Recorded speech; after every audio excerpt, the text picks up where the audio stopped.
Kaya sana ho, hinay-hinay po tayo doon sa mga feeling sikat. Feeling sila ang nagbabiral, sila yung magagaling, lahat sila yung magaling. Ito po, pakinggan natin at namnamin ang mga sinasabi po ni Kalinga Prab. Kung may ilalapit sa akin, ano na, hayaan na sa akin, di ba? Huwag paubayan nyo na lang sa akin. Ayoko na nung yung ilalapit sa akin tapos pagkatapos kong pabahayan, iba na ang mag-vlog. Ang pangit na ng ganun. Dapat kung naipasa na, huwag ka na mag-expect. Kasi, kaya nga ipinasa kasi di mo kayang tulungan.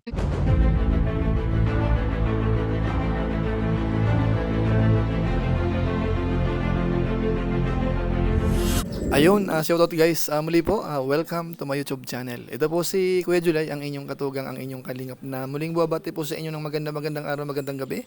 Saang panig man po tayo ng mundo naroon. At sa araw nito, panibagong vlog po tayo. Bali, maagang-maaga po dito sa lugar natin, dito sa pinuntahan, dito sa bandang Quezon.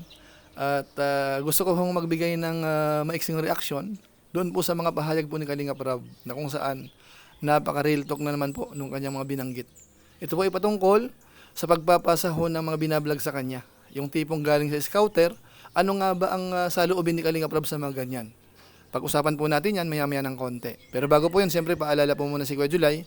Baka sakaling meron po ditong hindi nakasubscribe sa ating YouTube channel, huwag natin kalimutan, Julay Paunil. Tapos pakipindot lang po yung notification bell button para lagi po tayong updated sa aking mga video upload. Tapos yung ating Facebook page po, Julay Paunil 2.0, pwede po nating i-follow at saka po pwede pong i-like. So maraming salamat po sa inyo at wag po natin kakalimutan sina Kuya Bal Santos Matubang, Kalinga Prab.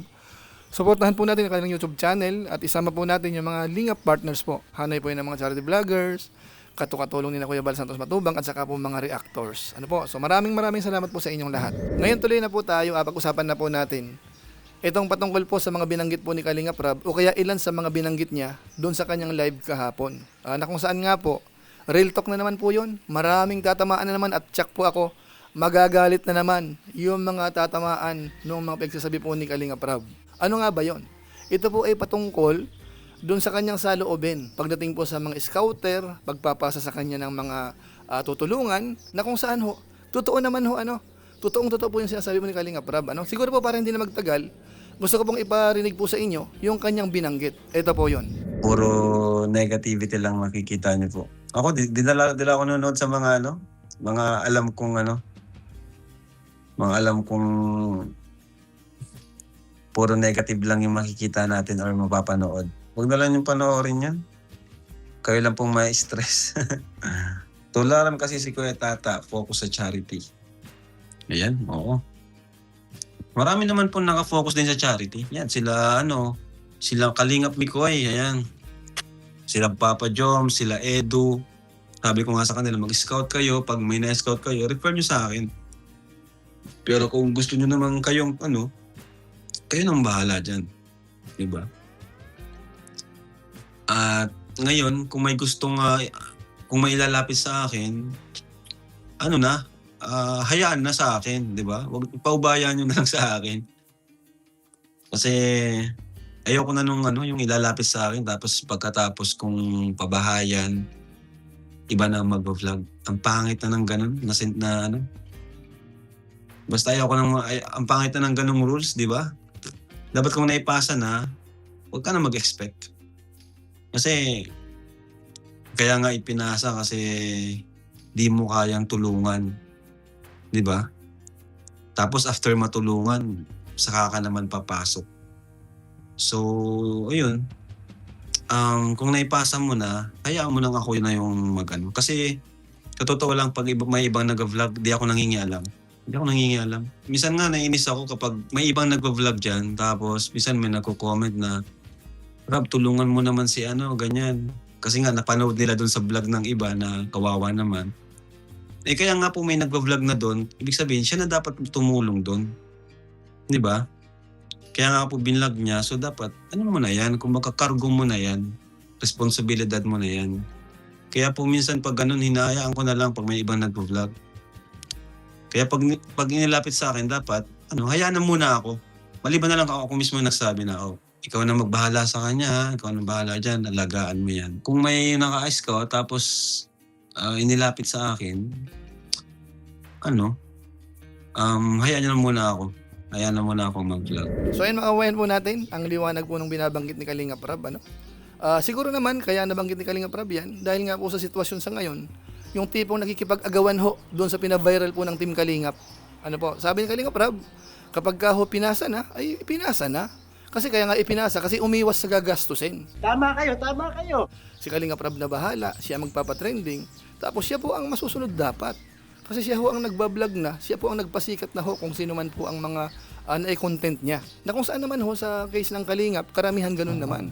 Halimbawa, sina Kalingap Edo, sina Supermac, yung mga nagpapasa ho ng mga tutulungan kay Kalinga Prab, after ho na maipasa, okay na po sila. Hindi na po sila naghahangad na pag sumikat na, amin na yan, aangkinin na, wala pong ganun mga kabayan po natin. Kasi sabi nga ni Kalinga Prab, at saka po sa naobserbahan ho natin, dapat ikaw ang gumastos nung papasikatin pa lang yan eh. Ipinasa mo nga kay Kalinga Prab eh. Pinabahayan, malaki ang ginastos niya rin, kasama yung mga sponsor, at saka po hindi naman magkakaroon po ng maraming sponsors kung hindi po dahil sa Team Kalingap o kaya kay Kalinga Prab. Ano po? Sana maintindihan po yan ng mga ilan sa mga scouter na pabida-bida po sa panahon sa ngayon. So masakit man po yan sa kalooban natin, pero yan po ang totoo at si Kalinga Prab na po ang nagsalita. Kaya sana ho, hinay-hinay po tayo doon sa mga feeling sikat, feeling sila ang nagbabiral, sila yung magagaling, lahat sila yung magaling. Ito po, pakinggan natin at namnamin ang mga sinasabi po ni Kalinga Prab. So ngayon naman po, isingit ko po sandali yung kanya namang pag-appreciate sa mga reactors ng Team Kalingap na nagtatanggol sa kanila. Ano po? Ito po yun. Yan, salamat po sa mga reactors na nanatiling andyan at handa kaming ipaglaban at ipagtanggol.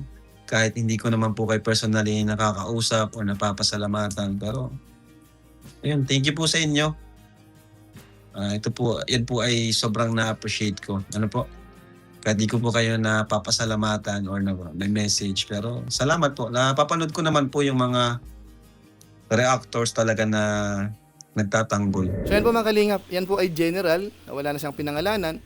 Pero alam po natin, sino nga ba ang nagmamalasakit sa Kalingap? So sila po ay pinapasalamatan din po ni Kalinga Prab, mga kabayan po natin. Sino-sino kaya yun, ano? Pwede nyo pong i-comment po sa baba kung sino sa palagay ninyo yung mga solid Kalingap na hindi po pwedeng ipagkanulo, itakwil ang Team Kalingap, siraan, agawan ng mga opportunity, at higit sa lahat, agawin yung mga napaviral po ng Team Kalingap. Kasi kung magaling po tayo, di tayo po ang magpasikat sa mga beneficiaries po natin. Di ba ho? Ganun lang po kasimple yun. Pero kung yan po ay sumikat, hindi dahil sa atin, hindi po kayo ang viral, hindi po kayo ang magaling. Ano po? Tandaan nyo po yan sa utak po natin, mga kabayan po natin. Ano? Masakit man pong marinig yan, pero totoo po yan, mga kabayan po natin. Ano po? So yun lang po muna siguro ang ating mixing reaction video po sa pagkakataong ito. Habang tayo po ay medyo nagpapalamig-lamig dito sa bandang Quezon. At kita nyo naman po sa likod natin, swimming pool po dito. Tapos sa kabila po actually, ano yan, may venue po dyan. Ayun, no? So abangan nyo po yan siguro. Kung sakaling maisingit natin ng kapiraso, ano po. May request din kasi na ano po, hindi natin masyadong i-expose po yung mga patungkol po dyan.